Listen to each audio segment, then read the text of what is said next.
Hola, buenos días. Vamos a comenzar la clase de sujetos de la obligación tributaria, que es el tema número 8 de nuestro programa. Antes de empezar, quería preguntarles, a modo de sondeo, lo siguiente. La verdad es que quedé un poquito confundido la última vez que hablamos del tema de los exámenes. A ver si entendí bien.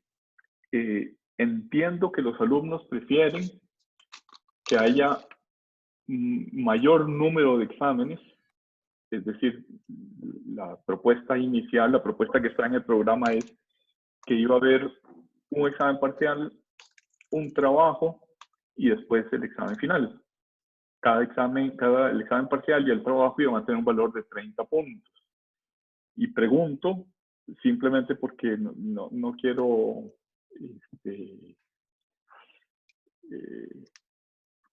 que la intención de los alumnos haya sido malinterpretada por el profesor, pregunto si la preferencia de los alumnos es que hubiera más bien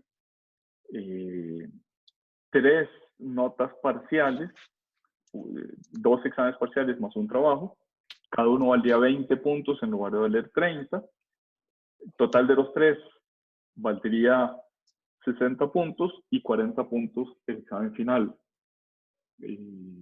Por favor, díganme si esto es si entendí bien, si eso es la preferencia de los alumnos.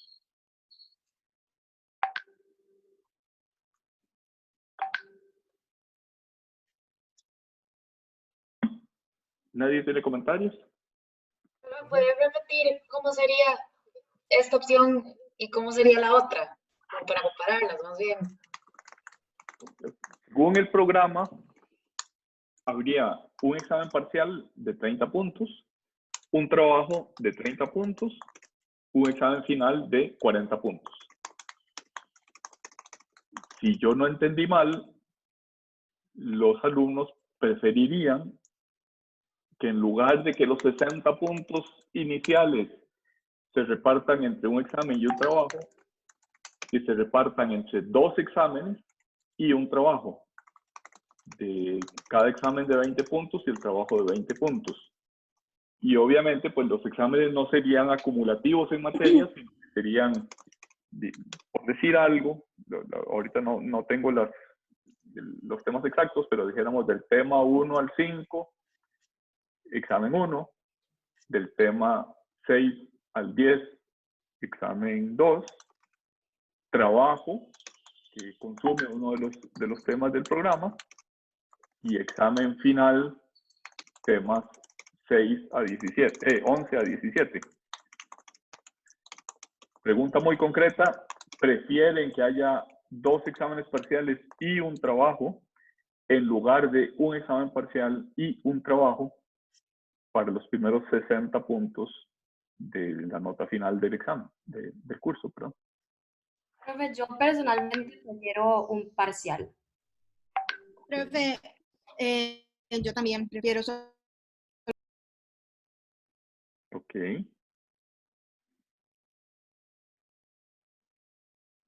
Solo he recibido 2 comentarios, pero puedo presumir que la mayoría preferiría solamente un parcial.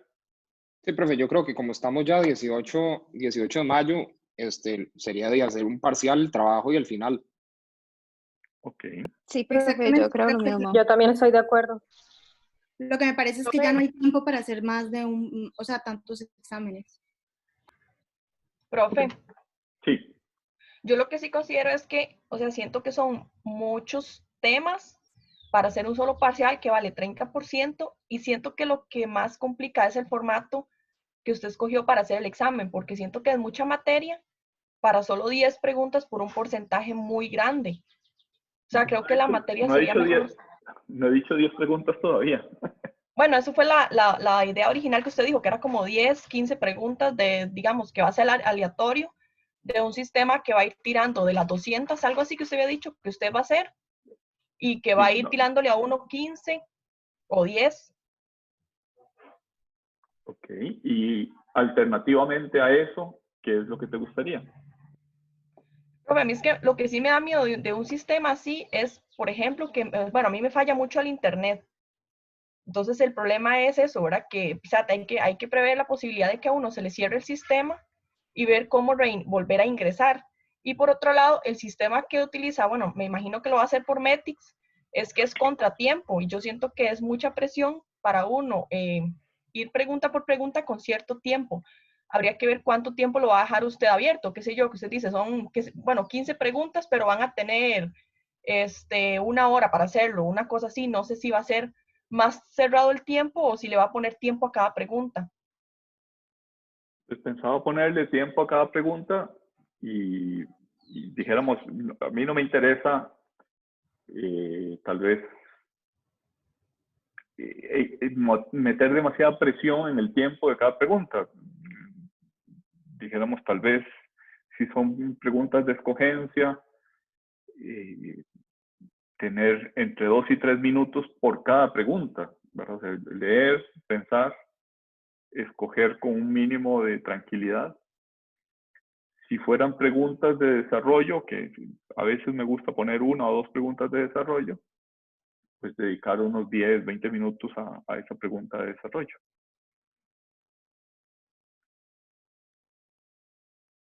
Profe, solo una pregunta. Obviamente, es caso hipotético y totalmente discreción suya. ¿Y por qué no movemos más bien, como hemos visto tanta materia? Bueno, no sé si era, bueno, sí, en verdad es bastante materia. Y como hacemos ya 3 meses, ¿por qué no más bien cambiamos el orden y hacemos el trabajo con esta materia que ya vimos? No sé si eso es viable. Y después un parcial para que quede un poquito más, no sé, no sé, tiro la idea. Sí, a mí me parece bien la idea de Javier. A mí también me parece demasiado bien. Lo que pasa es que el parcial es solamente un tema, es solo extinción de la obligación tributaria.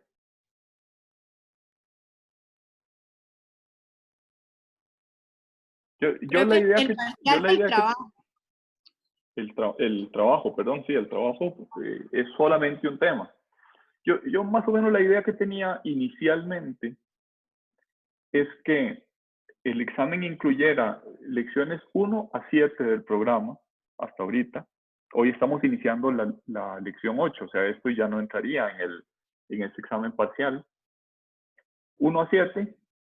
Además, tendríamos un trabajo que consume uno de los temas del programa. O sea, habríamos evaluado 8 temas del programa con el trabajo y con el examen, y dejaríamos para el examen final 9 temas, que serían del tema 9 al 17.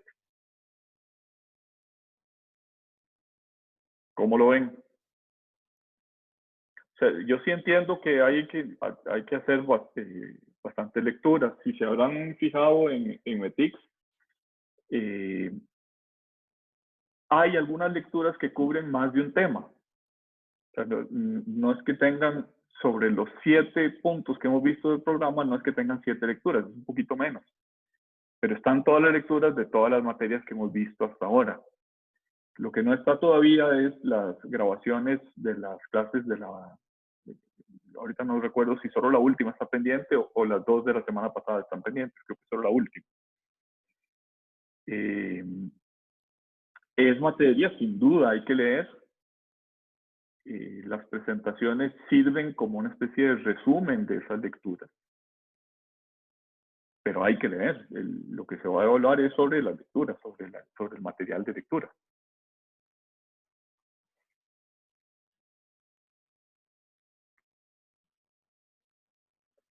¿Más preguntas, más comentarios sobre la fórmula? Yo digo que se quede la evaluación original, la verdad. Sí. Bueno, ok. Yo les había dicho, no lo tengo aquí a mano, pero ya les había dicho una propuesta de fecha.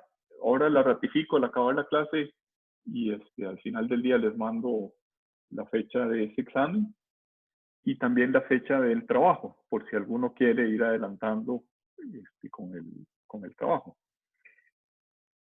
Quedamos entonces con un examen y un trabajo. Profe. Sí.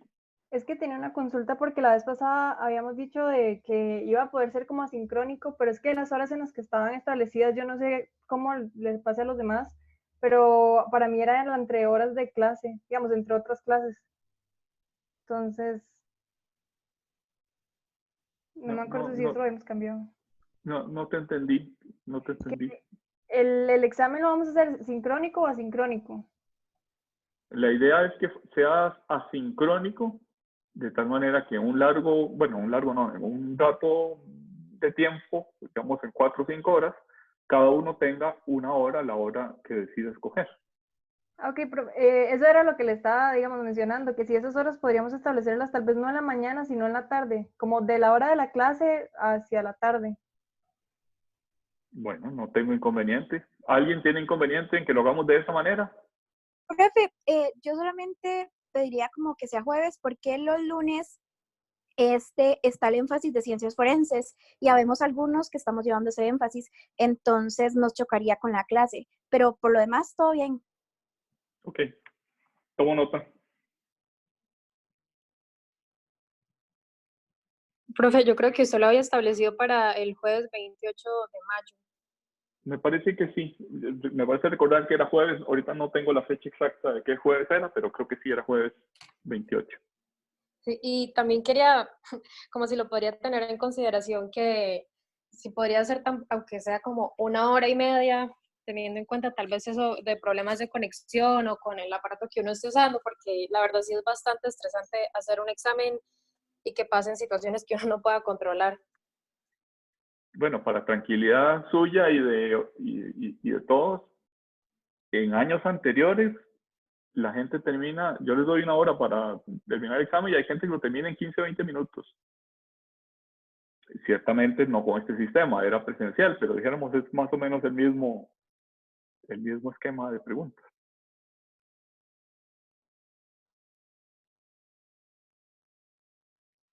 Bueno, vamos al tema de hoy, que es sujetos de la obligación tributaria. En las lecciones anteriores habíamos hablado de la relación jurídica tributaria. Esa relación, decíamos, es el vínculo que une a un sujeto activo o acreedor con unos sujetos pasivos o deudores. Habíamos dicho que por antonomasia el sujeto pasivo es el contribuyente, es aquel que está obligado por un vínculo jurídico que nace a partir del hecho generador a una determinada conducta. Esa conducta consiste en dar una suma de dinero al sujeto activo, que por definición es un ente público. Si no es un ente público, no estamos frente a la obligación tributaria. Entonces, así como en la lección anterior, habíamos puesto el énfasis en la relación, en el vínculo, ahora vamos a poner el énfasis en los sujetos que intervienen en ese vínculo, es decir, en el sujeto activo y en los sujetos pasivos. Y digamos que de los sujetos pasivos, el principal es el contribuyente, es el sujeto pasivo por antonomasia.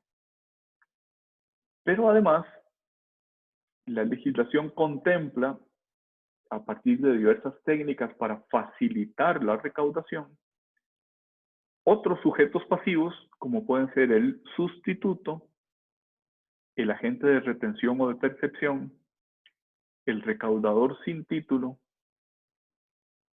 y además hay un fenómeno que más adelante en esta misma presentación vamos a dedicarle unos minutos, que es el fenómeno de la traslación jurídica y de la traslación económica. Decíamos, técnicas que facilitan la recaudación. Pero hay además otras técnicas que no solo facilitan, sino que además pretenden asegurar el cumplimiento. Y desde ese punto de vista, nuestro Código de Normas y Procedimientos Tributarios, en particular a partir del artículo 21, habla de responsable. Les voy a pedir que lean detenidamente, no en este momento, pero sí cuando acabe la clase o cuando lo tengan a bien, los artículos del código 18 y siguientes que hablan del contribuyente, usando la terminología de nuestro código, el responsable por deuda propia o contribuyente y el responsable por deuda ajena, que nuestro código básicamente identifica con los agentes de retención o percepción. Pero digamos que, aunque nuestra legislación no menciona el sustituto, no menciona el recaudador sin título, son figuras de sujetos pasivos que, aunque no reciban ese nombre, sí están presentes en la legislación de cada tributo. No están en el Código Tributario, pero sí están presentes, por ejemplo, en la Ley del Impuesto sobre la Renta, por ejemplo, en la Ley de Impuesto al Valor Agregado, en la Ley de Impuesto de Bienes Inmuebles, etc. Dice el artículo 11 del Código Tributario: la obligación tributaria surge entre el Estado u otros entes públicos y los sujetos pasivos en cuanto ocurre el hecho generador previsto en la ley.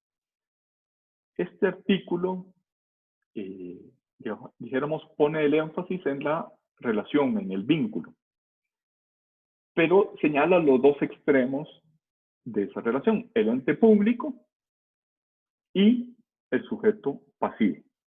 ¿Cuándo surge? Cuando surge el hecho generador. Pocos artículos después, en el numeral 14, es sujeto activo de la relación jurídica del ente acreedor del tributo. Entonces, ¿qué es lo que caracteriza al que ocupa una posición activa en la relación jurídico-tributaria? Lo que lo caracteriza es su acreeduría, el que recibe la prestación, el que puede exigir la prestación.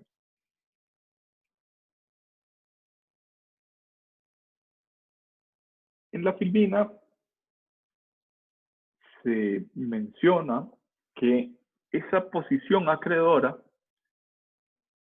el que puede exigir el cumplimiento, puede coincidir o puede no coincidir con el titular del poder tributario o con el titular del crédito tributario. ¿Quién es el titular del poder tributario? Bueno, ese es el Estado, el que tiene poder de imposición, el que por medio de la Asamblea Legislativa puede crear un tributo a cargo de un determinado sujeto pasivo. Pero el acreedor, es decir, aquel que recibe la prestación tributaria, aquel que puede exigir el cumplimiento de la prestación tributaria, puede que no sea el titular del poder tributario. Por ejemplo, el INDER es titular del crédito tributario, tiene una posición acreedora, puede exigir el cumplimiento, pero no tiene poder para crear el tributo. El tributo lo crea la Asamblea Legislativa, el tributo que grava los cigarrillos y los licores, y sin embargo, aunque lo crea la Asamblea Legislativa o lo crea el Estado, no coincide con el que puede exigir el cumplimiento de esa obligación, que en este caso es el INDER. Es decir, el titular del crédito no siempre es el titular del poder, o mejor dicho, al revés, el titular del poder no siempre es el titular del crédito tributario. Lo que sí es cierto es que siempre el sujeto activo es un ente público. Si fuera un ente privado, no estaríamos ante una obligación tributaria, estaríamos ante una obligación civil o mercantil. Esa prestación tributaria, vista desde el sujeto pasivo, se convierte en un crédito tributario exigible vista desde el sujeto activo. El sujeto activo, dijéramos que tiene tres potestades. El titular del crédito tributario tiene potestad de gestión, tiene potestad normativa y tiene potestad financiera. no necesariamente tiene las tres. Esas tres potestades pueden separarse. Y cuando no se dice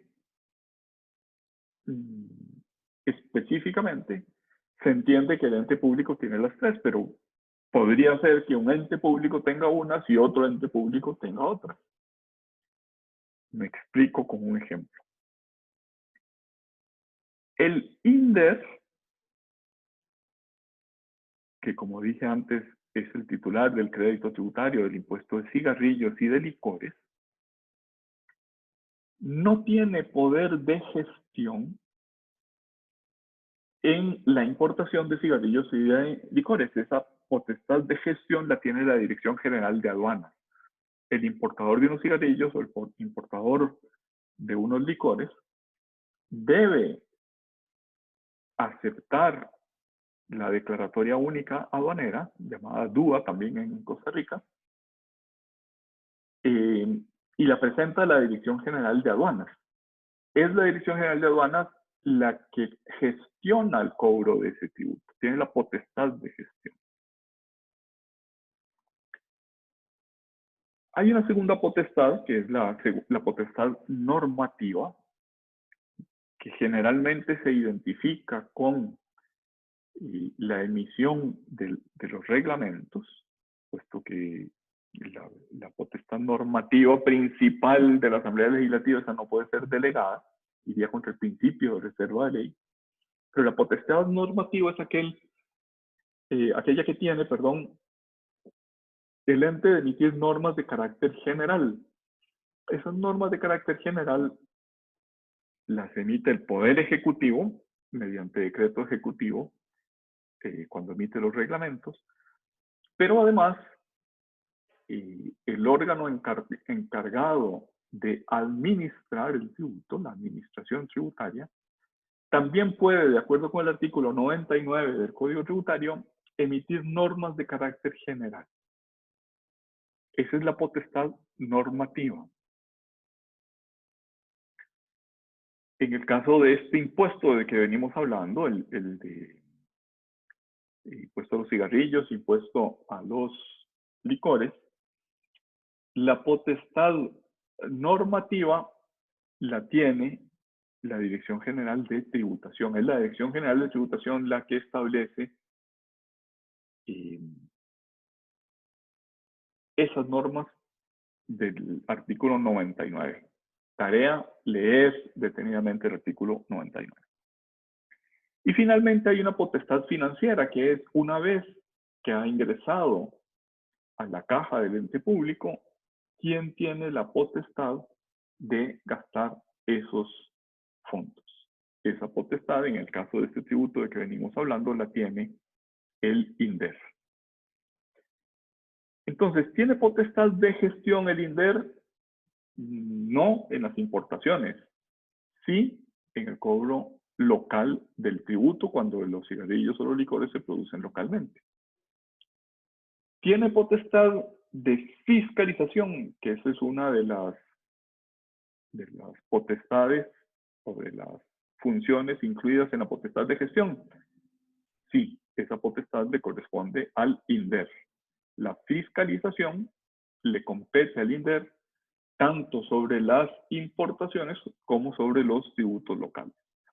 Es decir, la potestad de gestión está de alguna manera descompuesta en varias subpotestades, por decirlo de alguna manera, algunas atribuidas a la Dirección General de Aduanas, otras atribuidas al propio INDER.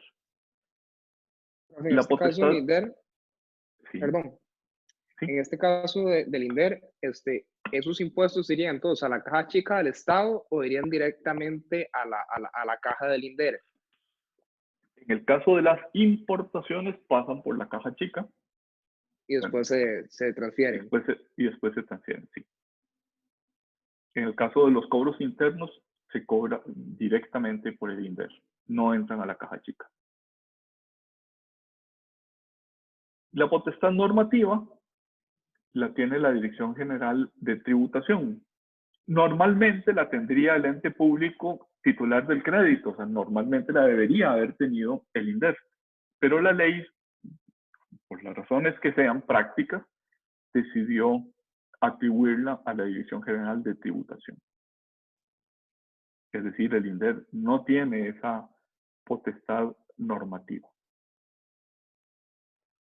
Otras facultades u otras funciones en las que se descompone la potestad de gestión, por ejemplo, la función de informar al público, esa la tiene el INDER. Está como descompuesta, o dividida o separada en distintas funciones esa potestad en el caso del INDER. En cambio, en otros tributos, por ejemplo, el impuesto al valor agregado o el impuesto sobre la renta, esas tres potestades de gestión normativa financiera están atribuidas a la Dirección General de Tributación. Depende del diseño que haya escogido el legislador, así será la atribución. En otro de los tributos, que es el impuesto de bienes inmuebles, la potestad de gestión está escindida en dos potestades. El órgano de normalización técnica, ONT, que es un órgano adscrito al Ministerio de Hacienda, es el que hace los mapas de valores y el que, digamos, cada cierto tiempo actualiza los valores que se le atribuyen a los materiales de construcción y a los terrenos para todo el país. Ese órgano de normalización técnica ejecuta una parte importante de esa potestad de gestión. Pero el resto de las potestades de gestión, recibir las declaraciones, cobrar el tributo, hacer fiscalizaciones, hacer valoraciones administrativas, eso le compete a cada municipalidad. Está escindida esa potestad de gestión. En el caso de la potestad normativa, esa la conserva el Ministerio de Hacienda. Es un impuesto nacional cedido a las municipalidades. Por tanto, el reglamento y las normativas de carácter general del artículo 99 del Código, repito que es importante que lo lean, las tiene reservadas el Poder Ejecutivo por medio del Ministerio de Hacienda. Y la potestad financiera sí compete completamente a las municipalidades.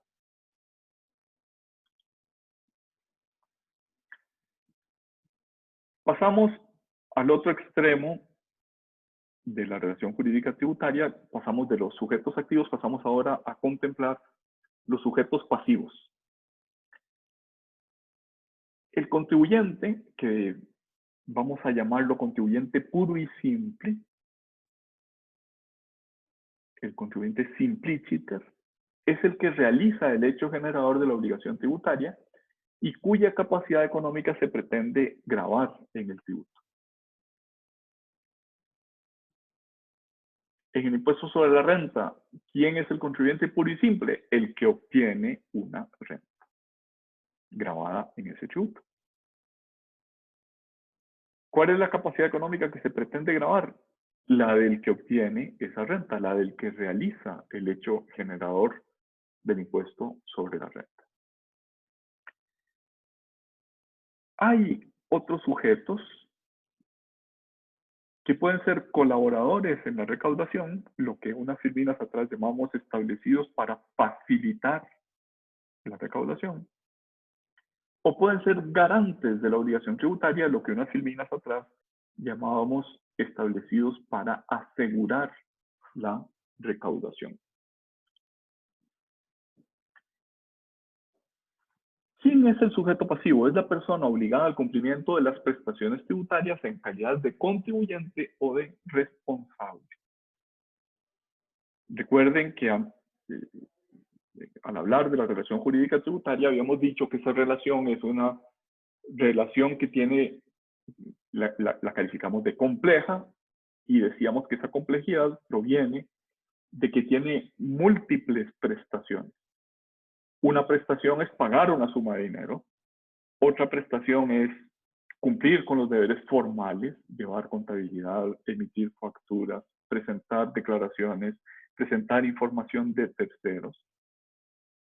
Pues bien, la primera división que podemos hacer es entre contribuyentes y responsables. ¿Quién es el contribuyente? Es el responsable por deuda propia. ¿Quién es el responsable? Es el responsable por deuda ajena, en la terminología del código. Después veremos que esa terminología tan simple de nuestro código, pues tiene mayor desarrollo en otras latitudes. Dice el artículo 17 del Código de Normas y Procedimientos Tributarios, contribuyente es la persona respecto de la cual se verifica el hecho generador de la obligación tributaria. Unos artículos atrás habíamos dicho no solo el que, respecto de la cual se verifica, sino el que realiza el hecho generador de la obligación tributaria. El artículo 16 dice que son solidarios, los contribuyentes, son solidarios aquellos respecto a los cuales se verifica el mismo hecho generador de la obligación tributaria, como podría ser el comprador y el vendedor pueden tener responsabilidad solidaria del impuesto que se genere en la transacción de compra-venta. Porque el mismo hecho generador compra-venta se realiza o se verifica respecto del vendedor y respecto del comprador. ¿Cuáles son los efectos de la solidaridad?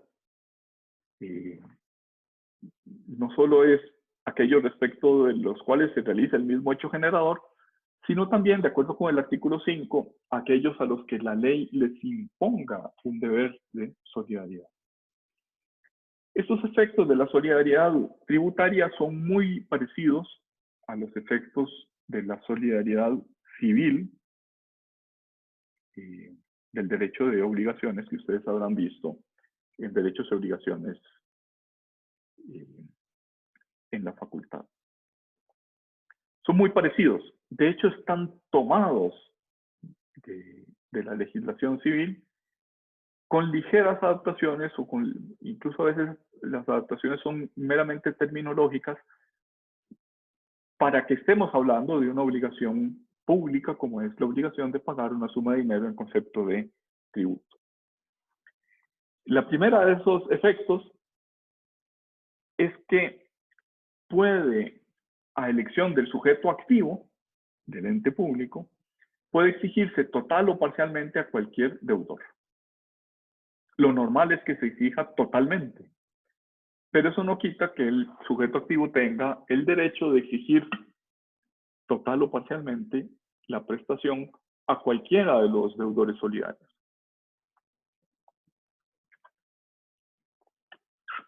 El pago por un deudor libera a los demás. Obviamente, pues si se le exige la totalidad de la obligación y satisface o paga la totalidad de la obligación, eso extingue la obligación no solo para sí mismo, sino también para los demás deudores solidarios.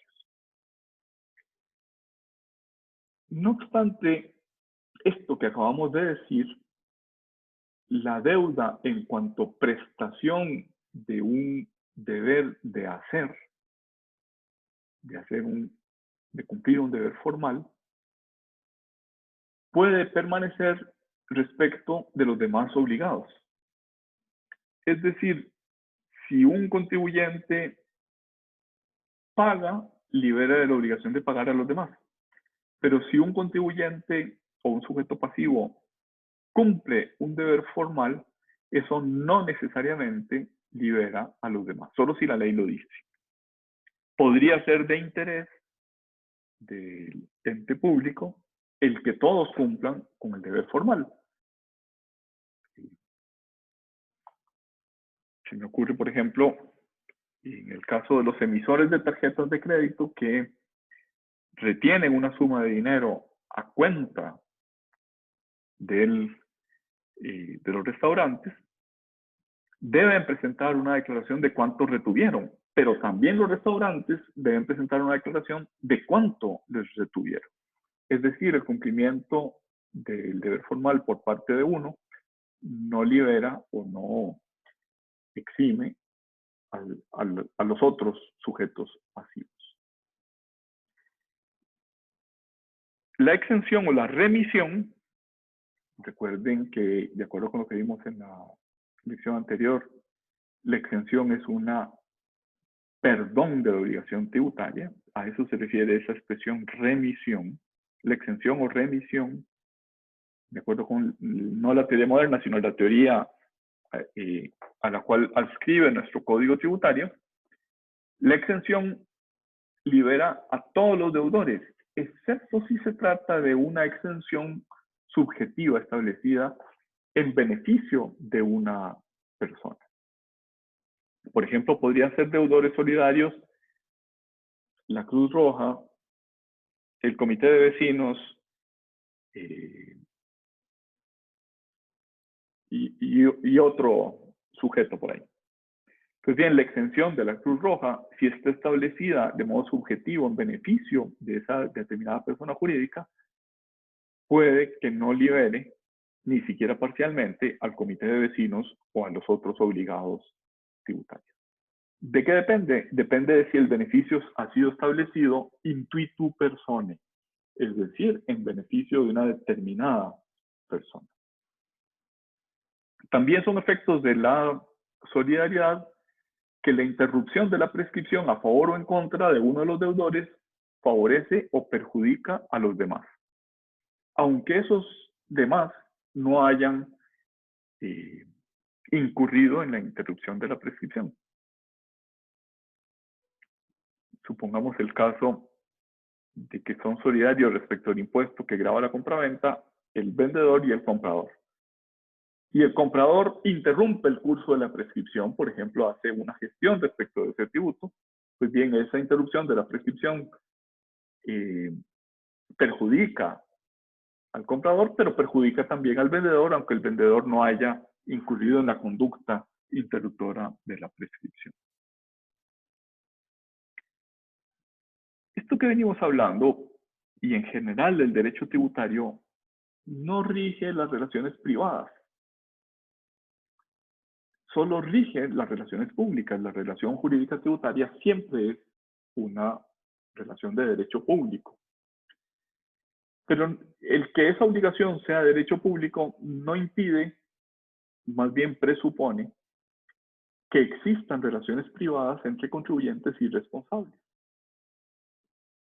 El hecho de que haya solidaridad frente al ente público no impide que entre los contribuyentes o entre los contribuyentes y responsables la obligación sea mancomunada, es decir, que pueda dividirse entre ellos y que quien haya hecho el pago liberatorio de todos tenga una especie de acción de regreso para reclamar a los demás o el total o la parte proporcional. Frente al ente público, solidaridad. Entre sujetos pasivos, mancomunidad.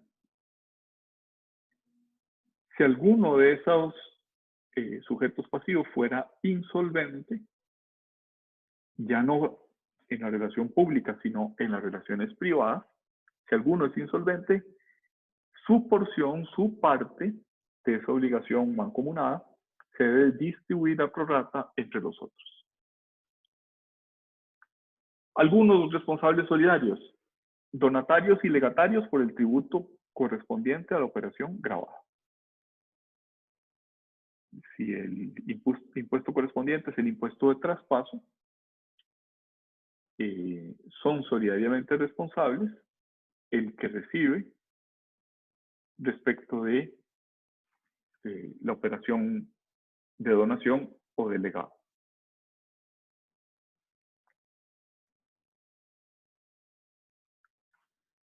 También son responsables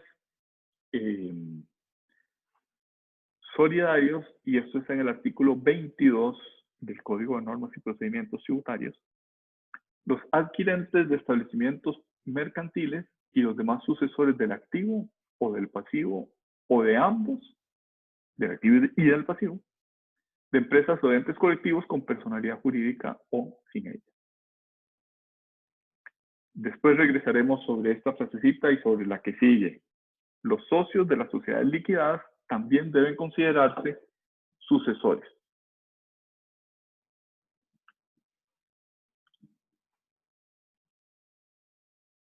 Son responsables por cuenta ajena. Recuerden que nuestro código está construido entre responsables por deuda propia, contribuyentes, y responsables por deuda ajena, la mayoría de los cuales son agentes de retención o de percepción. Aquellos que, sin tener el carácter de contribuyentes, es decir, aquellos que sin haber realizado el hecho generador, no obstante deben por ley cumplir con las obligaciones del contribuyente. Repito, es responsable por deuda ajena aquel que no realiza el hecho generador y sin embargo la ley le impone el deber de cumplir con las obligaciones que en principio corresponderían al contribuyente o responsable por deuda propia.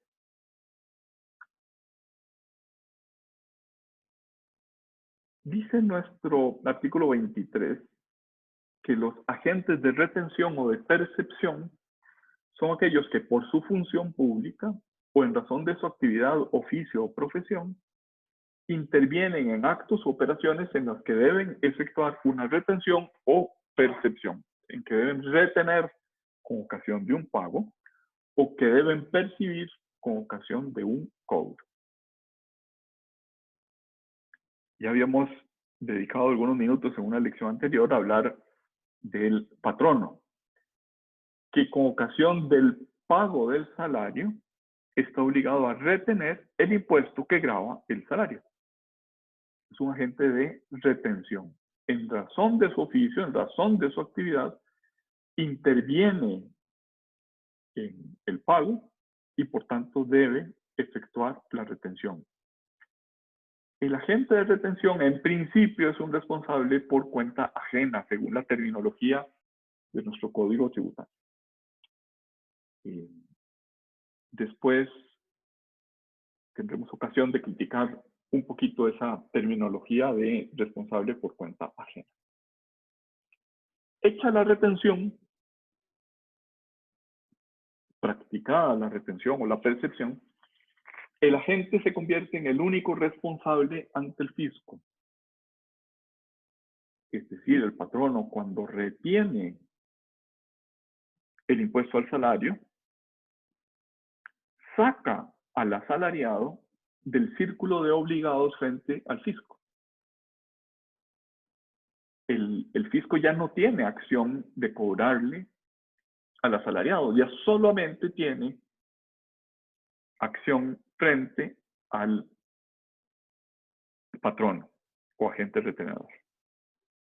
Si ese patrono no realiza la retención o la percepción, es solidariamente responsable. Como ya habíamos dicho, uno de los efectos de la solidaridad es que si entre patrono y trabajador el trabajador paga, pues el patrono ya puede tener por extinguida su obligación. Puede probar que el asalariado pagó y por tanto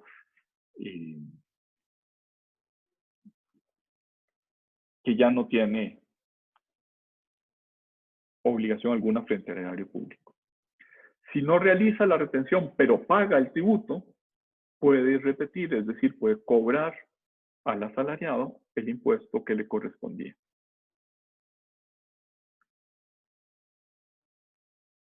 Pero una vez que realiza la retención, el agente es el único responsable frente al fisco. Se dice que es un sustituto. Practicada la retención, el único responsable, el que ocupa el lugar del contribuyente, es el agente de retención. Obviamente, si se practica una retención sin norma habilitante, sin norma que ordene hacer esa retención, el agente de retención de la retención mal practicada es responsable frente al contribuyente por la retención hecha sin esa norma habilitante. En otras palabras, el contribuyente puede repetir del agente de retención la suma indebidamente retenida, puede cobrarle lo que le retuvieron en exceso.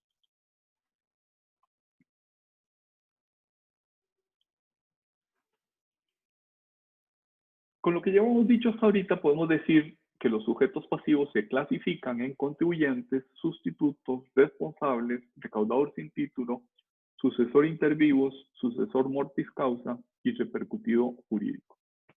Todos estos son sujetos pasivos. Los contribuyentes pueden ser contribuyentes únicos o contribuyentes simpliciter, contribuyente puro y duro, contribuyente puro y simple, o también pueden ser contribuyentes solidarios, aquellos en los cuales la obligación puede ser exigida en su totalidad a cada uno de ellos, o pueden ser contribuyentes mancomunados, aquellos en los que la obligación, por diseño legislativo, puede dividirse entre cada uno de esos contribuyentes. Un ejemplo de este último caso es el de los condóminos respecto del impuesto de bienes inmuebles. Los condueños, condóminos, son responsables, son contribuyentes y son responsables mancomunados de la obligación tributaria. La obligación tributaria es del inmueble. Bueno, no es exactamente del inmueble. Siempre la obligación tributaria tiene sujetos pasivos que son personas, físicas o jurídicas. Pero dijéramos, para entendernos, de cada inmueble surge una obligación tributaria de la cual son contribuyentes los propietarios, los condóminos, pero esos condóminos tienen el derecho de dividir la obligación respecto de cuál es su porción de propiedad. Lo normal más bien es que los contribuyentes sean solidarios. La excepción es que sean mancomunados. Otros sujetos pasivos, los sustitutos. Los sustitutos pueden ser totales, cuando sacan completamente el círculo de obligados frente al erario público, frente al fisco, o pueden ser parciales, cuando alguna de las obligaciones, típicamente obligaciones de declarar, deberes formales, permanecen residenciadas en el sustituido. Es decir, el fenómeno de la sustitución no siempre es total, puede ser parcial. Casi siempre es total, pero podría ser parcial. Puede haber también responsables. Son responsables subsidiarios, si el principal no paga, o pueden ser solidarios. Desde ese punto de vista, los responsables solidarios pueden ser exigidos por el ente público a elección del ente público. Existe también otro sujeto pasivo que es el recaudador sin título. Esa expresión es un poco curiosa. Sin título se refiere a sin título de derecho público. Pero por supuesto que el recaudador tiene que tener algún título, si no, ¿cómo recaudaría? Ese es un título de derecho privado. Y sucede, por ejemplo, respecto de los bancos. Los bancos recaudan por cuenta, en nombre y por cuenta de la administración tributaria, con un título habilitante que es un contrato entre el banco y la Dirección General de Tributación, o entre el banco y la municipalidad, pero se llaman recaudadores sin títulos en la doctrina porque lo que quiere subrayarse es que no tienen un título que provenga de la ley del impuesto que se pretende cobrar. Sin título de derecho público, sin duda, hay un título de derecho privado, sino porque yo le pagaría al Banco Nacional o al Scotiabank o al Bank Credomatic, ¿por qué le pagaría yo el impuesto sobre la renta? Porque hay un contrato que a esos bancos les permite cobrar el impuesto sobre la renta en nombre y por cuenta de la Dirección General de Tributación. Y si yo le pago al recaudador sin títulos, sin duda que extingo mi obligación tributaria.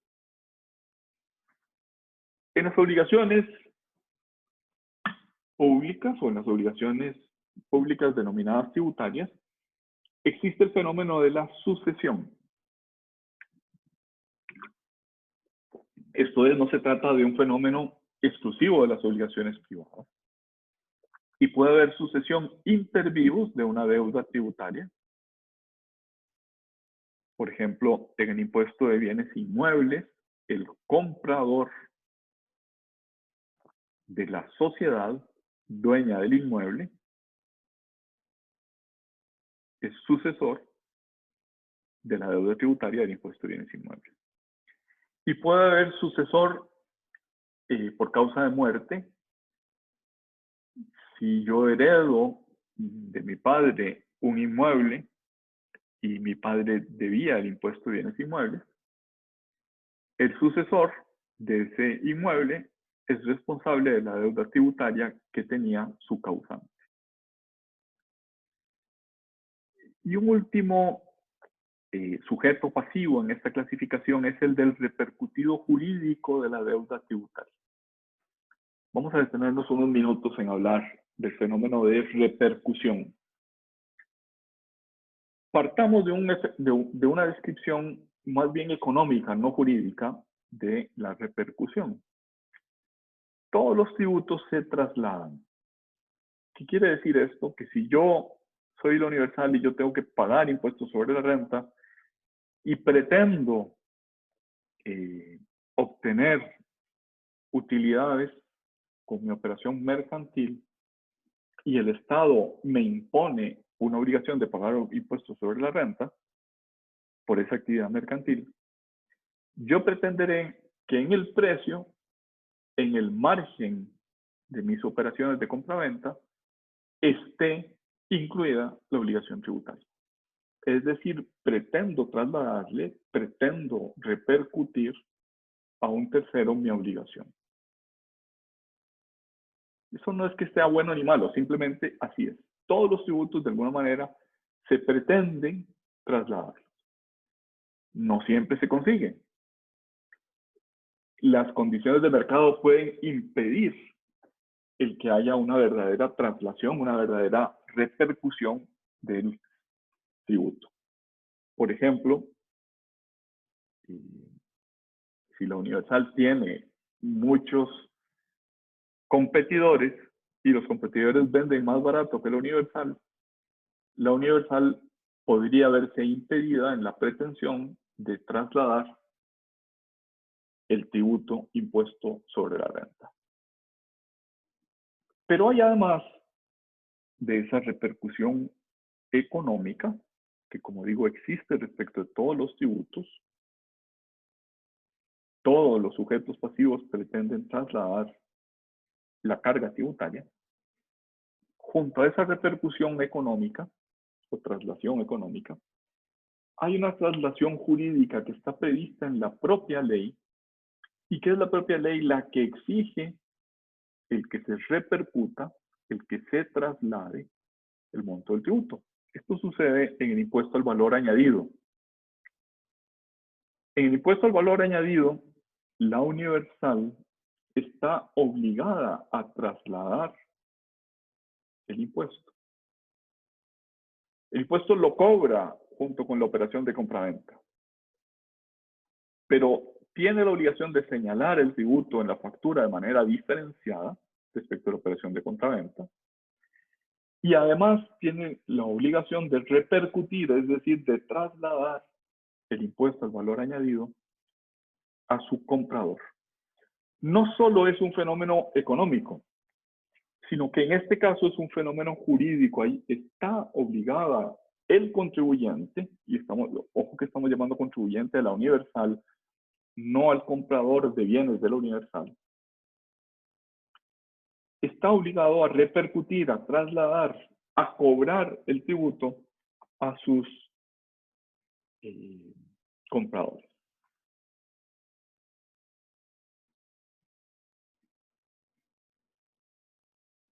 Dice el artículo 15 de nuestro Código de Normas y Procedimientos Tributarios que contribuyente es la persona respecto de la cual se verifica el hecho generador de la obligación tributaria. Se identifica con el elemento subjetivo del aspecto material del hecho generador. Esto es el vínculo que une a un sujeto con el elemento objetivo del hecho generador.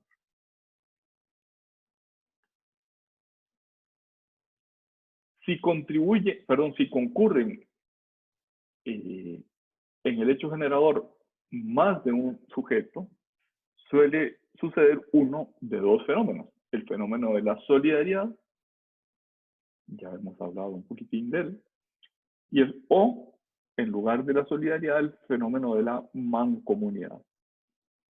Por norma general, es mucho más frecuente la solidaridad. La mancomunidad es bastante más excepcional. De hecho, yo solo recuerdo ese ejemplo que está en el artículo 7 de la Ley del Impuesto de Bienes Inmuebles. Ahorita no recuerdo ningún otro. Es probable que no haya ningún otro. En la jerga económica, es decir, no en la terminología jurídica que usamos en esta lección, sino en la jerga económica, en el lenguaje que usan los economistas, y también podríamos decir en el lenguaje usual, no técnico, el contribuyente es el realmente incidido. En el lenguaje técnico jurídico, el contribuyente es aquel que tiene vínculo con el sujeto activo. Un ejemplo tal vez nos ayude. En el lenguaje económico, el contribuyente del impuesto al valor agregado es el comprador. Es el realmente incidido, el repercutido, aquel al que se le trasladó la carga, el que verdaderamente paga el impuesto al valor añadido. Eso en el lenguaje económico, pero en el lenguaje jurídico, el contribuyente es el que cobra, el que incide, el que traslada, el que repercute. La universal, en el ejemplo que decíamos hace un rato.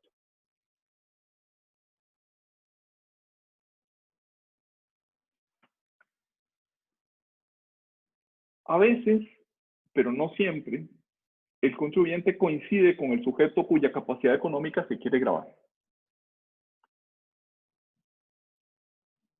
El legislador, a la hora de diseñar el hecho generador de la obligación tributaria, tiene en mente una capacidad que quiere gravar.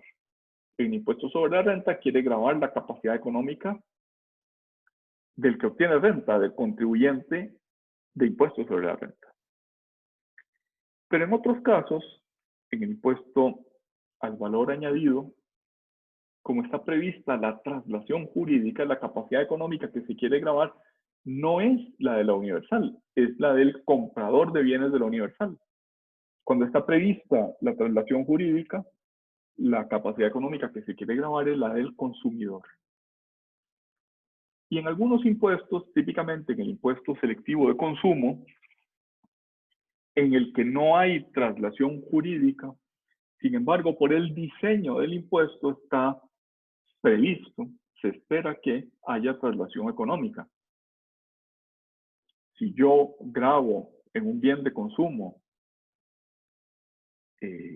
monofásicamente en la primera etapa del ciclo de fabricación y comercialización, es decir, en la fábrica o en la importación, grabo con impuesto selectivo de consumo, es previsible que ese impuesto se incorpore al precio. Es previsible y se espera que se traslade al comprador ese impuesto selectivo de consumo. Por tanto, en el caso del impuesto selectivo de consumo, la capacidad económica que se quiere gravar es la del incidido realmente, es la del incidido o trasladado o repercutido económico, y no la del fabricante o la del importador. Ese artículo 93 del Código de Normas y Procedimientos Tributarios que menciona la Filmina es un artículo que ya fue derogado ya hace varios años. Ahora, el delito de no entrega de los tributos retenidos o percibidos no está en el artículo 93, sino que está en el artículo 92. Está subsumido en el delito de defraudación fiscal. En la tipificación de ese delito es importante, eso lo veremos cuando hablemos de los hechos ilícitos tributarios, que es una de las lecciones que están previstas más adelante, ya en el último tercio del curso. En la tipificación de ese delito es muy importante esa disquisición sobre cuál es la capacidad económica que se quiere gravar. Decíamos que nuestro Código de Normas y Procedimientos Tributarios no contempla el sustituto. Si ustedes ponen en el buscador la palabra sustituto o sustitución con el texto abierto del Código Tributario, probablemente no van a obtener resultados. Nuestro Código Tributario habla de agentes de retención o de percepción. Y en el diseño de algunas normas específicas de tributo, practicada la retención, se produce el fenómeno de sustitución.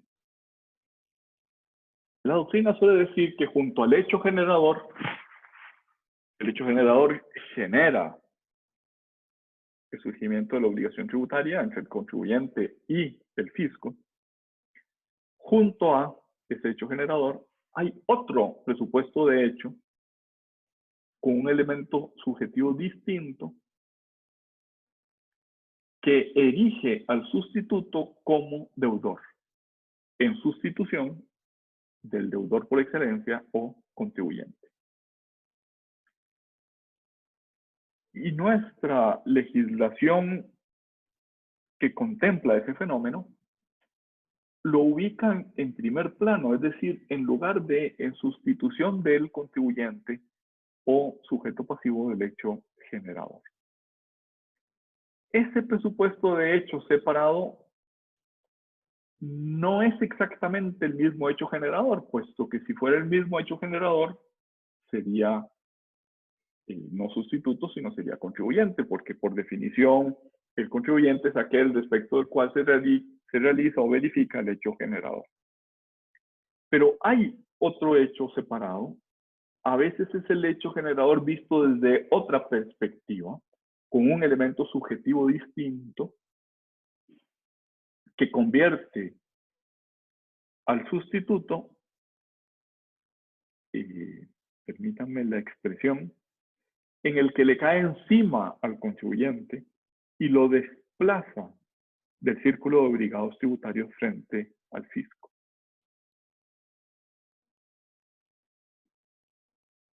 Ya pusimos un ejemplo que es el del patrono respecto del impuesto al salario. ¿Quién es el contribuyente?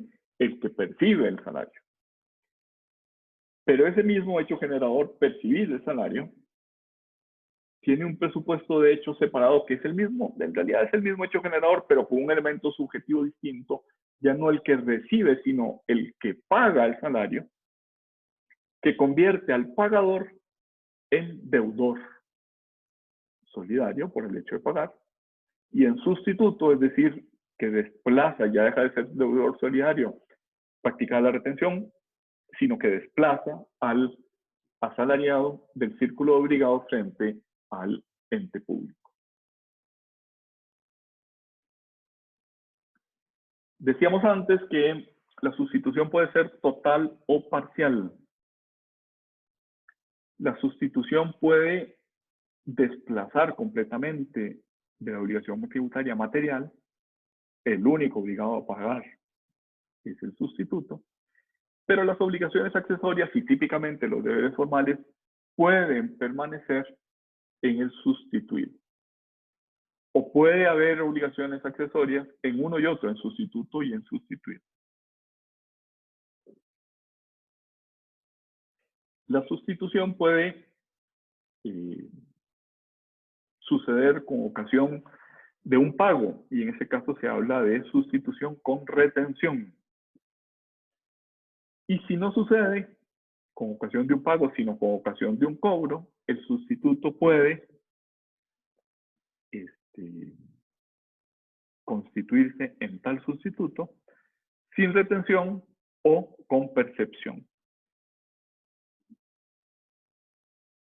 Por ejemplo, el notario que autoriza una escritura de traspaso de bienes inmuebles está obligado a percibir el tributo, es decir, a cobrar normalmente al adquirente, pero puede ser también al vendedor, el impuesto de traspaso de bienes inmuebles. Y si lo percibe, está obligado a pagarlo en sustitución del contribuyente.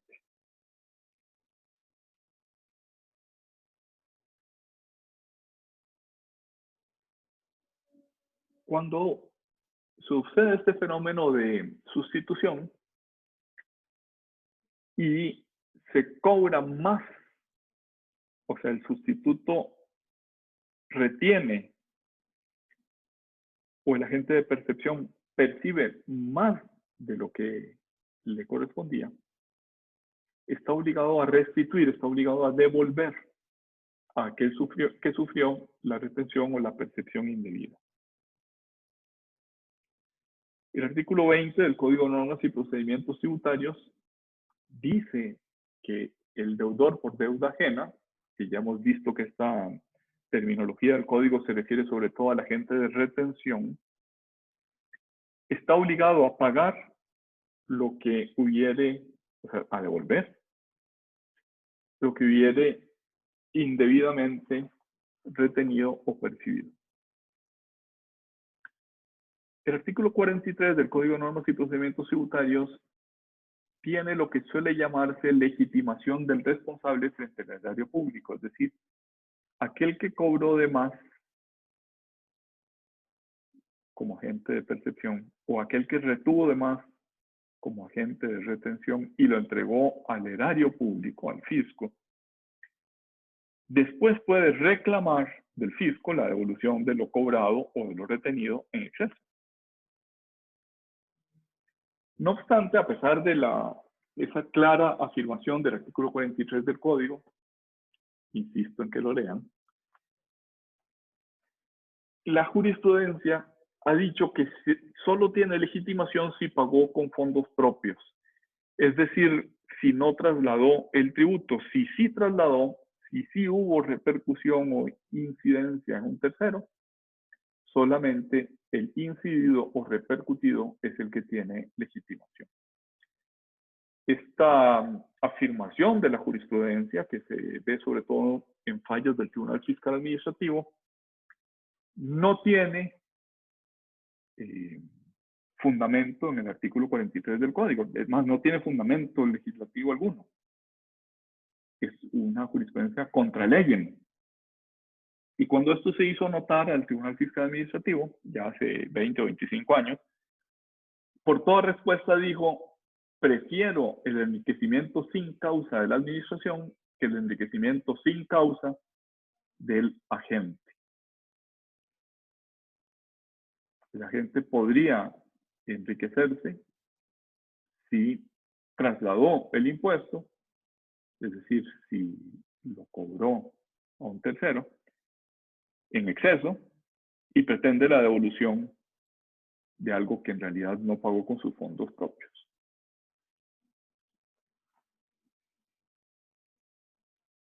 Bien, junto a el fenómeno de sustitución, los agentes de retención tienen también una función de retención a cuenta. Ya habíamos comentado que esto es un fenómeno frecuente en las contrataciones públicas. Si yo contrato, o si un ente público me contrata, en lugar de pagarme el 100%, me paga el 98% y el 2% lo retiene a cuenta del impuesto sobre la renta que me corresponda a mí. Es una retención a cuenta.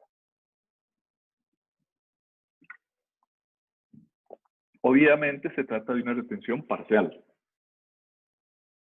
No tiene el ente público manera de saber cuál es mi obligación tributaria total. Simplemente retiene un 2% porque eso es lo que dice la ley.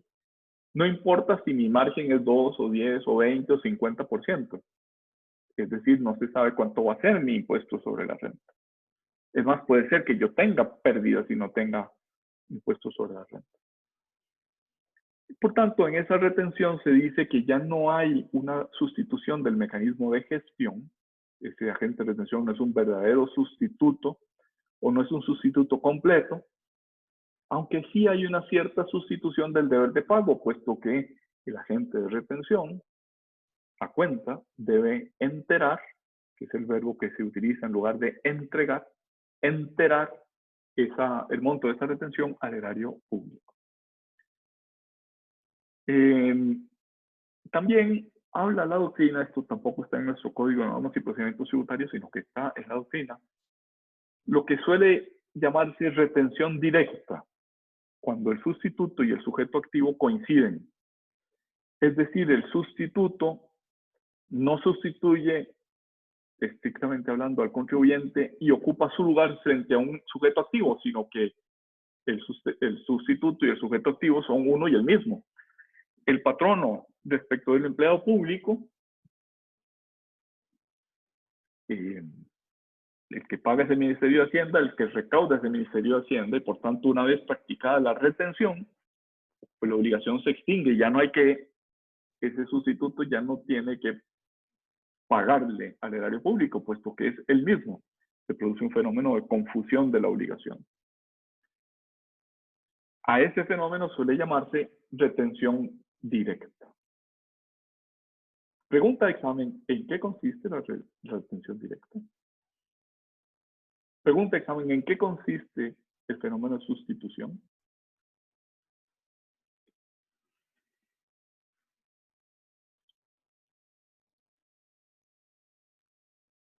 Decíamos antes que los recaudadores sin título son aquellos que sustituyen al ente público, no son sustitutos del contribuyente. Todos los sujetos pasivos que venimos viendo hasta ahorita, de alguna manera están en una posición pasiva frente al ente público.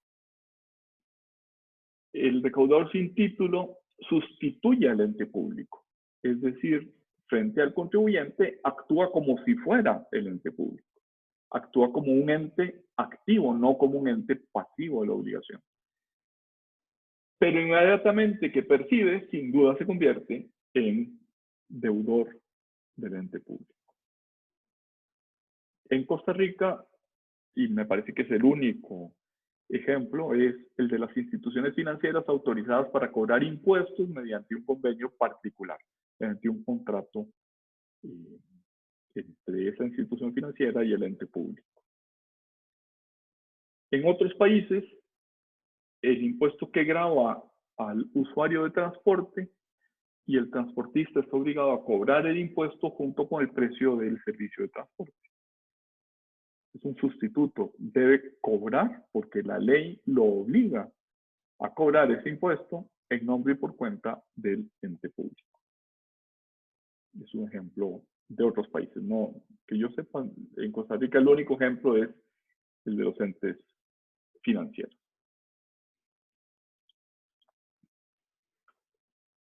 Antes mencionamos los fenómenos de la traslación.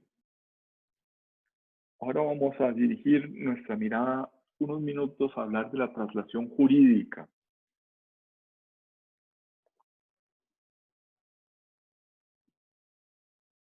En el diseño del hecho generador, el legislador incluye como elemento subjetivo a un sujeto cuya capacidad económica no es la que se quiere gravar y sin embargo se le considera deudor de la obligación tributaria principal y de las accesorias. En el ejemplo de la universal, aunque el hecho generador es la compra-venta y la capacidad económica que se pretende incidir es la del adquirente, el legislador incluyó como elemento subjetivo de ese hecho generador no al que compra, sino al que vende. Por tanto, ese vendedor se convierte en un contribuyente jurídico. Es distinto del contribuyente de hecho o el contribuyente económico, que es el que paga. El contribuyente jurídico, en este caso, es el que cobra el impuesto. No es un sustituto, es un contribuyente.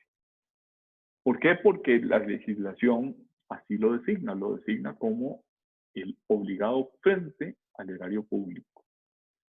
Es un contribuyente jurídico con poder deber de traslación. Ese poder guión deber, lo que quiere decir es que es una facultad, una potestad que tiene ese contribuyente, pero que es de uso obligatorio. No puede dejar de trasladar el tributo.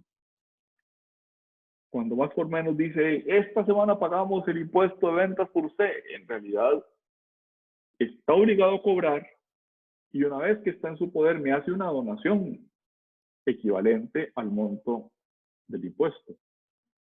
Pero no es que puede dejar de trasladar el tributo. El repercutido, el contribuyente de hecho o contribuyente económico, no es un contribuyente, no es un sujeto pasivo, porque no está obligado frente al fisco. El que le compra la universal, una vez que realiza el hecho generador, no tiene ninguna obligación frente al fisco. Las obligaciones frente al fisco son de la universal, exclusivamente.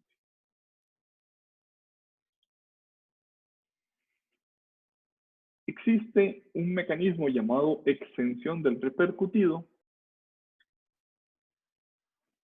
que está diseñado para evitar que el contribuyente con poder deber de traslación soporte el impuesto en su patrimonio. Es decir, se le reconoce una especie de derecho de crédito para que no traslade el impuesto en el precio. Con esa finalidad, para que no soporte en su propia capacidad económica el tributo, se puede eximir de repercutir. Por ejemplo, la universal es contribuyente. La universal debe repercutir, tiene poder deber de traslación. Pero si la universal le vende al Ministerio de Educación, le vende insumos educativos, cuadernos, lápices, tajadores, transportadores, etc. Y el ministerio tiene exención, esa exención del repercutido impide que la universal tenga que pagar el impuesto con su propio patrimonio, reconociéndole un derecho de crédito por sus compras, aunque no traslade el impuesto al Ministerio de Hacienda, ni jurídica ni económicamente. Si no tuviera ese derecho de crédito, seguramente las ventas al Ministerio de Educación serían por un precio mayor. Porque si se incide la capacidad económica de ese contribuyente, ese contribuyente se verá tentado o será constreñido a repercutir el impuesto. En la Filmina se habla de que los mecanismos de extensión del repercutido pueden ser reconocerle el derecho de crédito, o puede ser devolverle el impuesto, o puede ser darle una orden especial de compra que estaba prevista en el viejo artículo 28 del Reglamento de Impuesto General sobre las Ventas, y que la actual ley del impuesto al valor agregado, dijéramos que en términos generales eliminó esas órdenes especiales de compra. Ya no existen, es un ejemplo más bien histórico.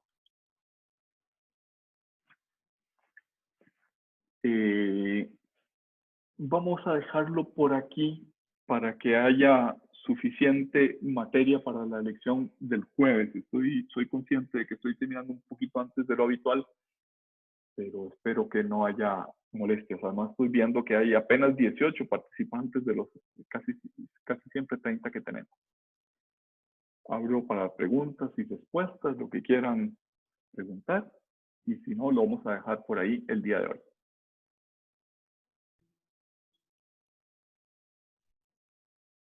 ¿No hay preguntas? Profe, Dígame. ¿podría volver a repetir sobre la exención del repercutido, por favor? Sí, con mucho gusto. Lo que decíamos es que cuando el incidido, el repercutido, tiene una exención, como la capacidad económica que se pretende gravar no es la del contribuyente, se le reconoce a ese contribuyente un derecho de crédito,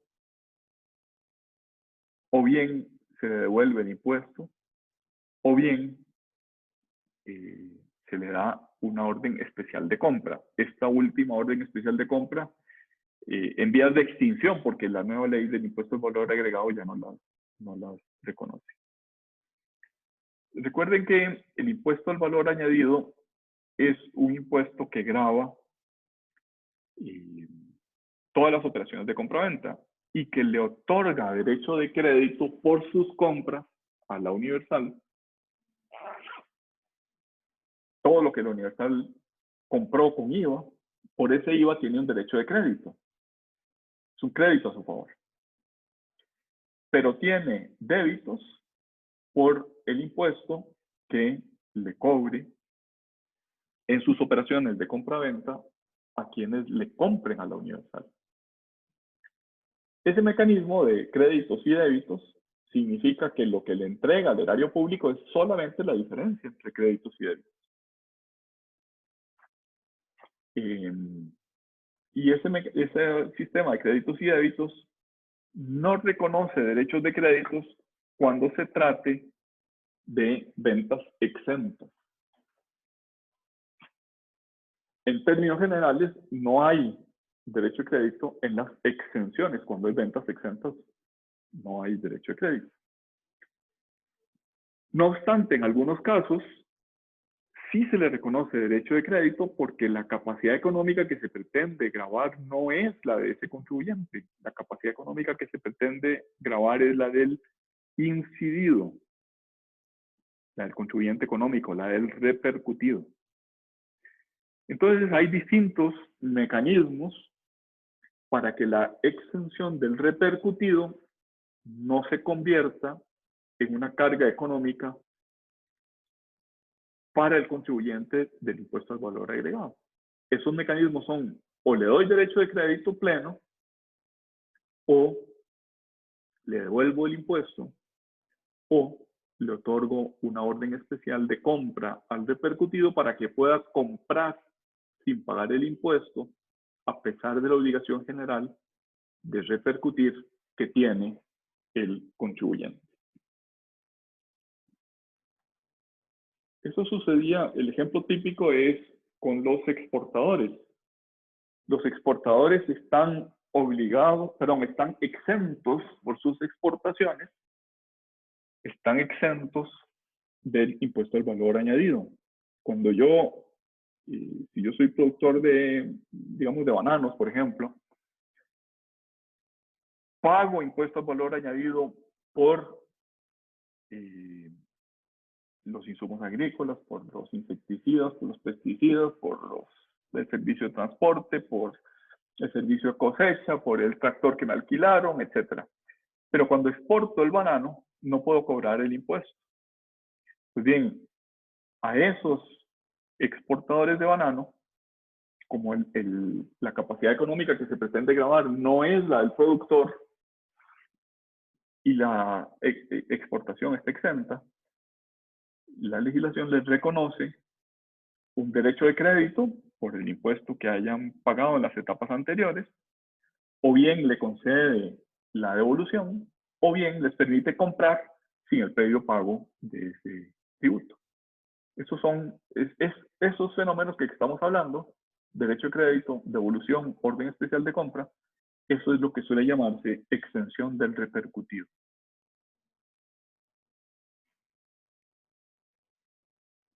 Gracias, profe. Con gusto. ¿Alguna cosita más? Profe, yo tengo una pregunta. Dígame. Es que cuando estábamos hablando de los responsables por cuenta ajena, usted dijo que la mayoría eran agentes de retención o percepción, pero después hablamos de estos en los agentes sustitutos y no sé si tienen alguna relación o en qué se diferencian. No, sí tienen relación. La mayoría, por no decir la totalidad, o la casi totalidad de los sustitutos son agentes de retención. Es decir, una vez que practican la retención, se convierten en sustitutos. No son sustitutos antes de practicar la retención.